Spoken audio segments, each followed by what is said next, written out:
જૂનાગઢના માંગરોળ તાલુકામાં ખેડૂતોની જાણ બહાર કરવામાં આવી રહેલા પથ્થર સર્વે સામે ખેડૂતોમાં ભારે રોષ જોવા મળ્યો છે।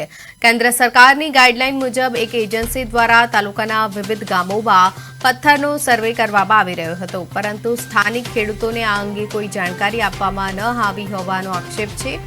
મામલો ખેડૂતોના ધ્યાને આવતા તેમણે સ્થળ પર પહોંચી સર્વેની કામગીરી અટકાવી હતી। ત્યારબાદ મોટી સંખ્યામાં ખેડૂત આગેવાનો અને ખેડૂત માંગરોળ મામલતદાર કચેરી ખાતે પહોંચ્યા હતા અને મામલતદારને આવેદનપત્ર આપી રજૂઆત કરી હતી।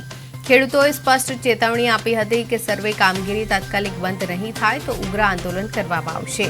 ખેડૂતોની રજૂઆત બાદ મામલતદારે એજન્સીના અધિકારીઓને બોલાવી લેખિતમાં માંગરોળ તાલુકાના કોઈપણ ગામમાં સર્વેની કામગીરી નહીં કરવા સૂચના આપી હતી।